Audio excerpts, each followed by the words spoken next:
This is Cybersound, your simplified and fundamentals-focused source for all things cybersecurity, with your hosts, Jason Pufahl and Stephen Maresca. Welcome to Cybersound. I'm your host, Jason Pufahl, today joined by both Steve Maresca and Carrie Bonin. Welcome, guys. Hey. Hi. So today we're going to cover the riveting topic of security standards. We'll be throwing acronyms out there like NIST 800 later and ISO 27000, right? We'll get a little bit more detailed than that. I gave some thought to this over the weekend, and we get a lot of blank stares, I think, when we talk about security standards, especially with smaller organizations that aren't so familiar with the idea of having to adhere to a standard. And I think it's partly because the industry uses terms like framework or GRC, right, governance, risk, and compliance. And they feel, in my opinion, they sort of feel ominous, right? They feel big, they feel cumbersome. I don't know that people understand sort of why they would need to align with them, what the value might be. So I want to touch on that a little bit today. And some businesses don't even believe they have real compliance requirements. So it's sort of a subject that is an unknown in general. Yeah, I mean, we get that, right? I don't have data that anybody cares about. Nobody looks at us as an organization, right? There's any number of reasons to feel like security could be an afterthought. But I think if we anchored this a little bit more on the idea of, rather than say standards and frameworks, and just a little bit more like a blueprint, I feel like that's more the spirit of these, right? It really is provide you something to build a program against, right? You'd never build a house without a blueprint and expect the house to turn out in any way the way you would envision it, right? Your idea of a cape and the builder's idea of a cape could be totally different without a set of blueprints. Same thing as these. Give yourself a blueprint, build your program, make it aspirational. It can take some time to build against, but choosing something, I think, is the right path.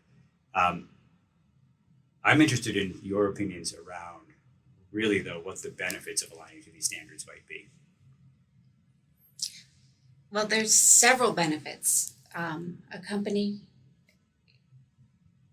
needs to know what information is secure, not only for their organization, but for their customers as well. Customers more frequently want to know what are you doing to secure our information. Sometimes it's a prerequisite for doing business at all.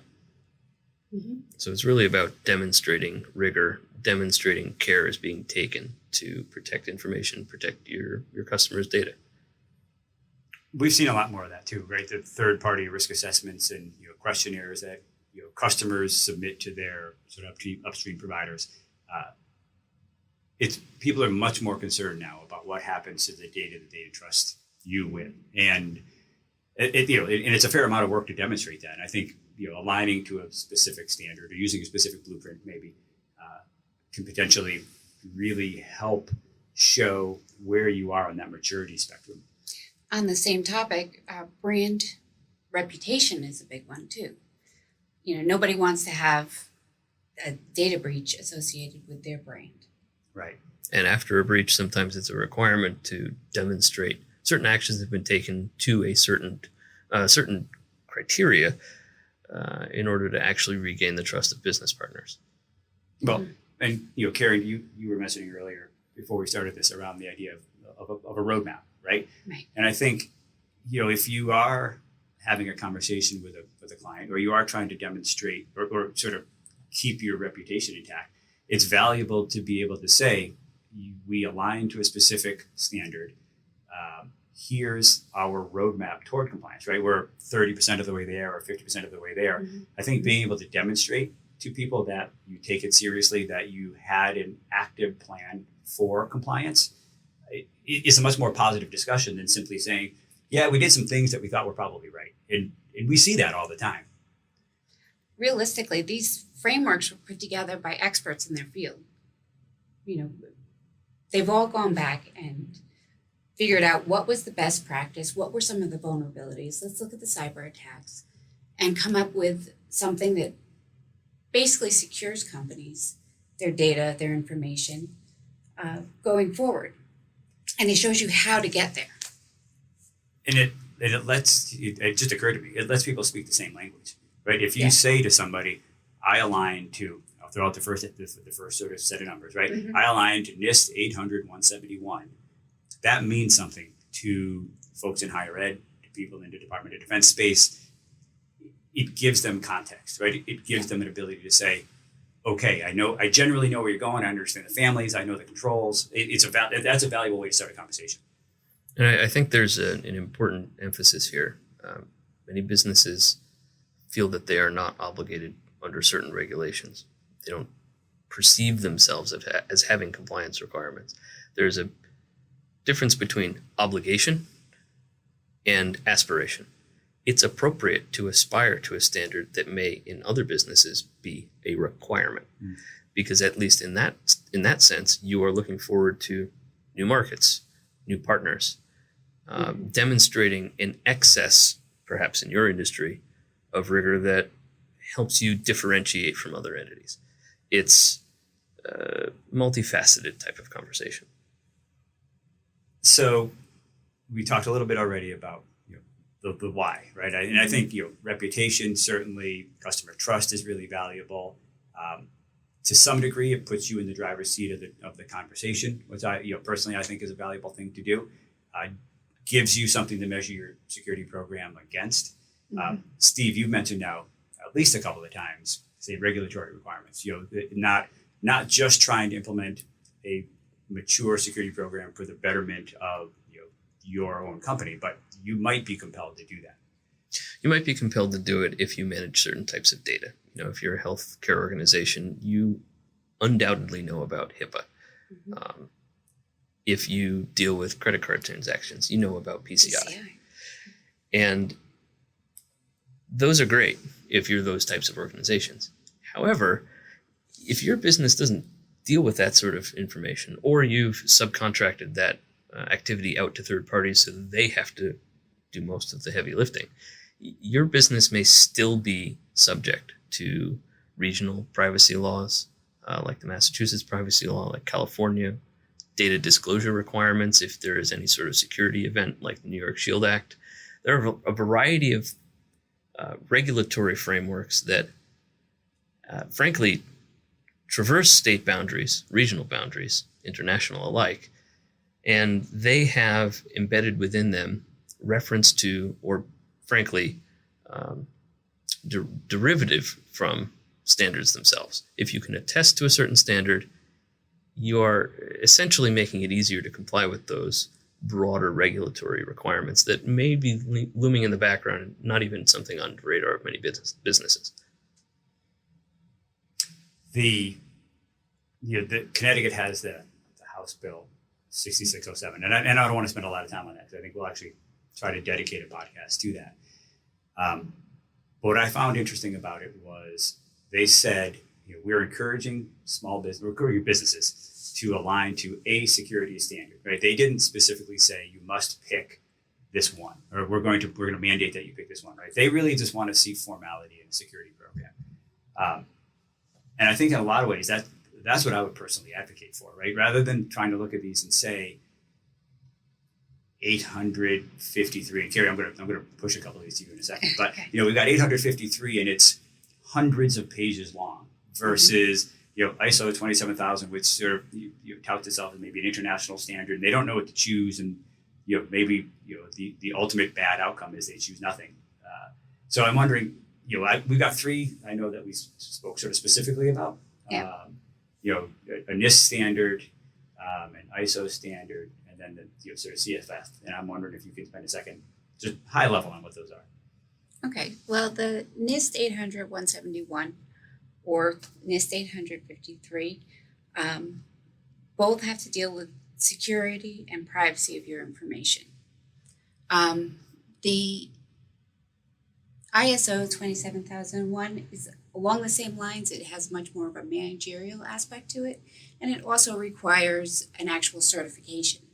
So you come out and get audited. Somebody will come and audit your organization to see how your organization is complying with these standards. So it definitely gives you that certification that lasts for 3 years, I believe. And it's something you can put forward to your customers. Right. And again, speaking from the same language, right? So you can say, Yeah. I've been audited against ISO 27000 one. Mm-hmm. And there should be a general understanding, right? A global understanding of what that means. And there are actually mapping between the different frameworks. That's a really important point too, because some of our customers will have their clientele come to them asking to, demonstrate compliance with standard X. Mm-hmm. And realistically, it's not about standard X. It's about demonstrating rigor. It's to help that conversation purely. And as long as you can show forethought and use of one of the standards, the mappings themselves make that kind of conversation clear. And there's a lot of overlap. There's the access management, encryption, education. There's a lot of overlap between all of them. So it really depends on how your organization wants to approach cybersecurity. They're daunting, but it's definitely something that's doable by almost every organization. But I think that overlap comment's a good one, in the sense that by picking one doesn't mean that you're excluding requirements necessarily that are others, right? To your point, they're all going to have some network security components. They're going to have security awareness components, right? There's a whole variety of things that do overlap, and there might be some distinctions, of course, but generally there are only so many security controls that you can put in place. The language maybe around how you measure yourself might be slightly different. I think the language around sort of expected outcomes might be a little bit different, maybe. A little bit. NIST is definitely more focused on the technological end of it, where ISO is much more of a, as I mentioned, a managerial approach to it. But they do have a lot of the same language and a lot of overlap.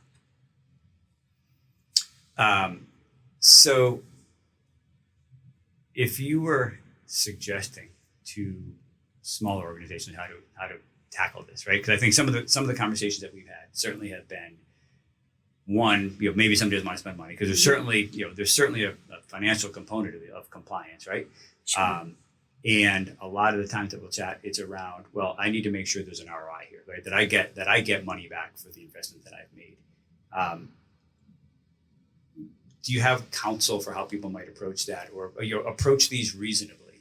Because I think that's often the challenge, right? They feel onerous, they feel big. How do you approach it to feel like you're actually making progress in a way that fits a budget potentially? Well, it all depends on the organization, and it depends on what type of service or item you're providing and what the cost of cybersecurity would be based on what service you're providing.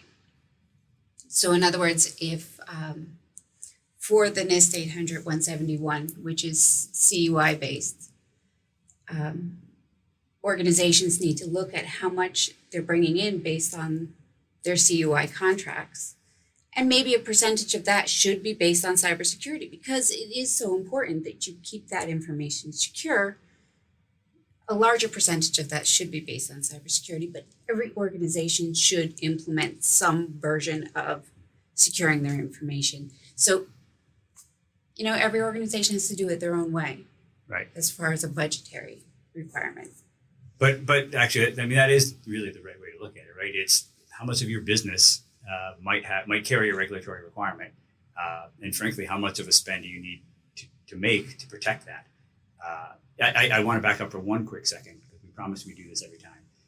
CUI stands for control. No, it's fine. Controlled Unclassified Information, and we're not. Right. I'm not going to spend 1 second trying to describe what CUI is. But for anybody who's interested, right? Controlled Unclassified Information, which really is specific data under 171. Mm-hmm. Mm-hmm. For the federal government. Right. To the degree that you can have a favorite, does anybody have a favorite standard or one that you feel that maybe let's change this. Let's say it this way: a business that might not have a specific requirement around implementing a specific standard. Is there one that just feels like the right balance of security and, say, reasonableness, perhaps? I'm just curious about opinions. I'm fond of the NIST cybersecurity framework. It's general, it's high level, it's approachable, and it's not overly prescriptive. Absent any sort of specific business requirement, it's a relatively good place to land. Carrie? I'm a little I prefer the ISO 27001, of course, but because I feel it takes into account how your managers are going to put this framework into place and works on improvement every year. Yeah, so not only, you don't have to take the whole thing and implement every single standard, but you can start with a risk analysis and go from there. What's our highest risk? What do we need to implement first? And then move forward. And then following that, the next year you do a risk assessment. You find out if anything has changed, if what you have put in place is beneficial, is working, and then you address some more security controls. So you can kind of build it up slowly. Right, that maturation process is important. And on that note, I think that it's worthy to think of the various standards that we were describing as targets. They can be discovery vehicles as well. You don't start out the gate implementing to meet a standard. It doesn't work that way. You have to measure first, determine what's worthy of prioritizing, what's relevant within the budget, timeframes, staffing, and all of that.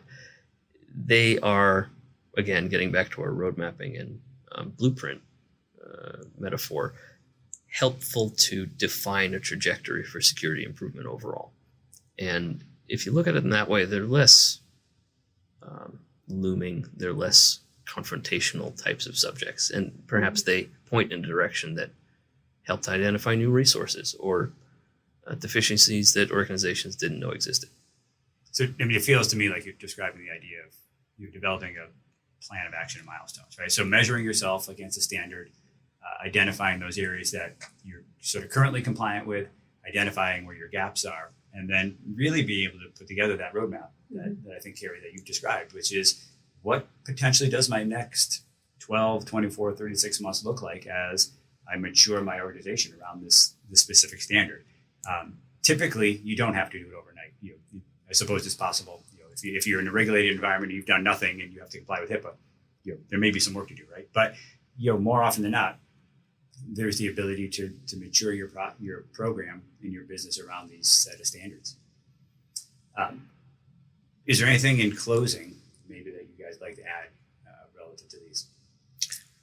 I'd say that absent a requirement to meet a particular standard, it's appropriate to choose something that feels well adapted to the business. And it's entirely appropriate to select a subset of that standard to implement if that is a tolerable target within your organization. As long as you do something. It's about forethought, it's about planning, it's about improving the state of affairs from today and into the future. And to the extent that their guidance can help, that's how I look at these things. I think one of the important factors in most of these frameworks is a risk assessment, similar to what Stephen was saying. If you sit down with your organization and find out what your risks are, not just your IT guy. Let's talk to your general manager, your HR director. They're all going to have different risks. So why don't we prioritize what the largest risk to your organization and the daily function that you have right now and move from there. So work on what is going to affect you the most first. So I like the thing I like about that statement, and I feel like we could make this another 20 minutes if we wanted to, is that intersection of IT risk versus business risk. And I think the fact that you're touching on, security is just a conduit to improving your business ultimately, right? And making sure that everybody's bought in, I think, is really important. I think ultimately there is a lot of institutional benefit for identifying and trying to adhere to a standard, right? You can speak the same language. You've got all the reputational benefits that we talked about. It allows you something to build your program on. Generally, while maybe not the most exciting discipline for information security, perhaps, right? And I think a lot of IT practitioners in general would prefer more technical controls implementations. This really does guide the work that your business is doing and your sort of technical staff is doing. And I think there's a lot of good reason to implement that for that. So I think on that note, I appreciate Steve and Carrie, you joining me today and talking about security standards. hopefully we've demystified that a little bit for folks who are listening. And as always, right, you can follow us on Twitter. If you've got any questions or comments relative to this topic, we're happy to try to address them there. Follow us on LinkedIn, and our podcast is available on Spotify and Apple Music, among a variety of other locations. So thanks both of you for joining, and I hope people got value out of this. Stay vigilant. Stay resilient. This has been Cyber Sound.